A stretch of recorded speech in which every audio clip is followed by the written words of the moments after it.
How's it going, guys? And welcome to RC Cincy Extras. Today, I wanted to show you guys the upgrade I did on the Omen 16.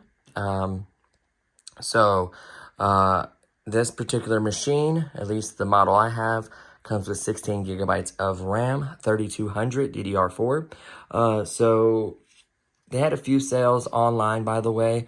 I'm really picky with different manufacturers. Even technically, I know there's just mainly Micron and Samsung chips, but to be honest with you, I just wanted to go with a reputable, good company. Of course, most of them have lifetime warranty.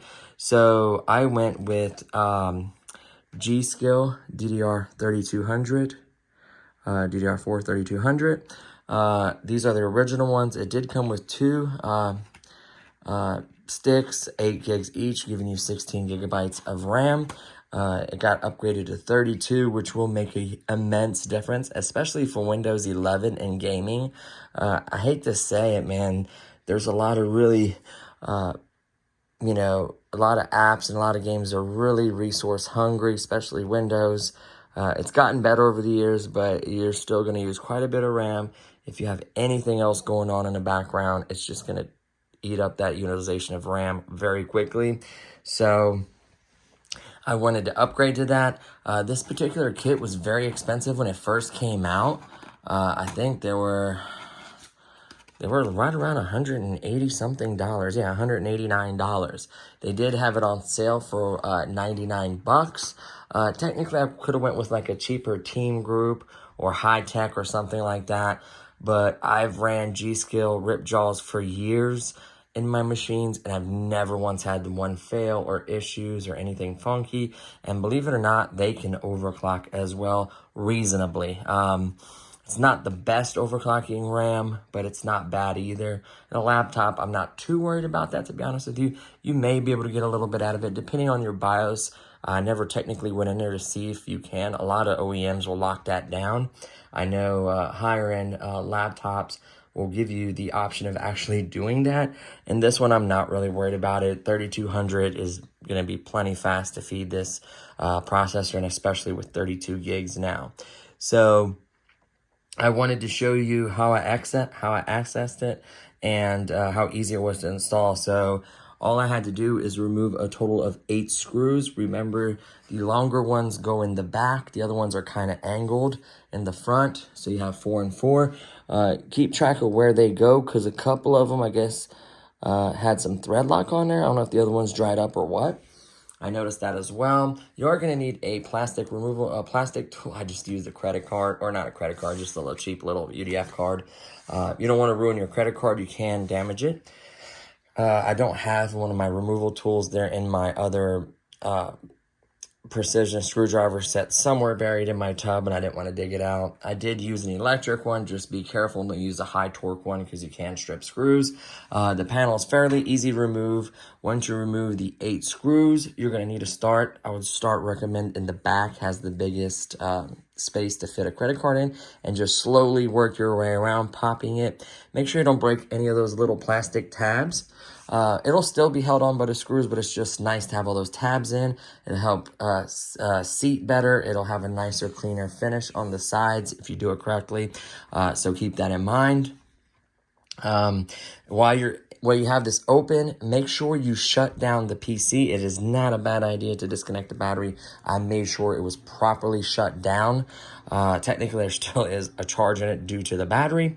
So keep that in mind as well. I just touched, something metallic, grounded myself, replace the modules really quickly. Don't touch anything else if you don't have to. There's oils and stuff on your skin. It does have, so while we have this open, I could kind of show you the layout as well. So it does have a Gen 4 drive on this side. This is the main boot drive. It is a 1 terabyte. This is the only side that's Gen 4. On this side, it is Gen 3. And I guess that has to do with how many lanes the 1100H had.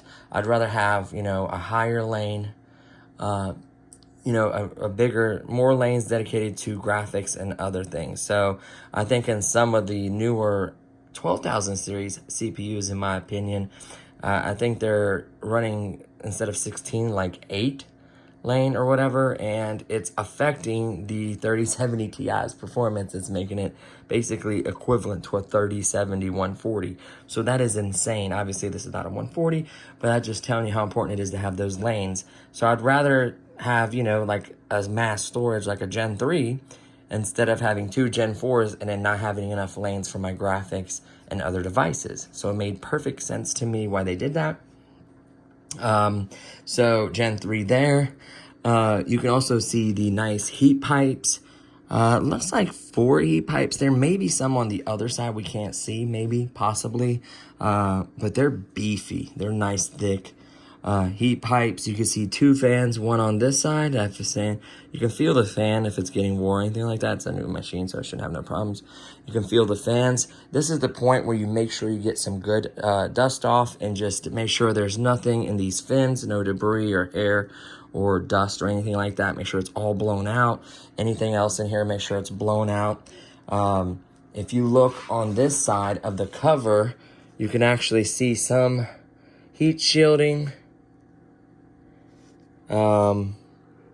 Kind of like some heat shielding a little bit down here. Some other stuff. And you can see the thermal pad with a piece of like metal right there for the Gen 4 drive. So this will help extract some of the heat with that thermal pad to that little piece of metal right there. Of course, you also have some cooling, you know, from the fans and stuff. Especially if you use a cooling pad, it makes a tremendous difference. You can see the little tabs and everything. You can see how perforated those are, how much air you're actually going to get. I love the fact that some of the heat will dissipate off the pipes right there. And especially if you get a cooling pad with 2 big fans right there, it's going to blow right on those heat pipes, or extract the heat right off the heat pipes right through that vent. And then obviously there are going to be intags, you know, on these 2 fans right here and right here. And then of course you have even intags and heat stuff on this side. You can see there's an intake right there. I really like that a lot. That'll help feed that to cool it.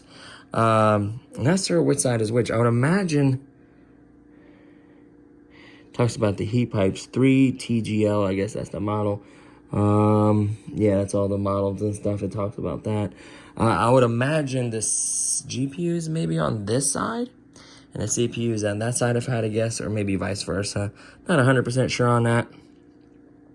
One of the two. What else? You can see the Wi-Fi card there. That's gonna be a pain in the butt to replace. I think you can wiggle it out of there, but think about it. This heat pipe right here, you know, is gonna be kind of in the way. So it looks like 3 heat pipes, not 4. I don't know why I counted 4, but there's 3.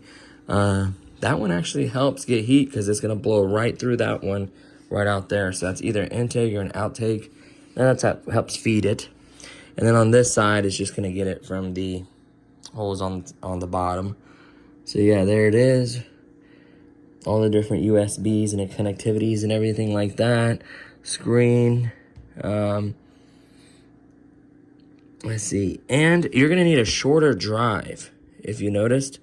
Well, no, you can do a full size and not 2. Yep, you can. There's a screw right there.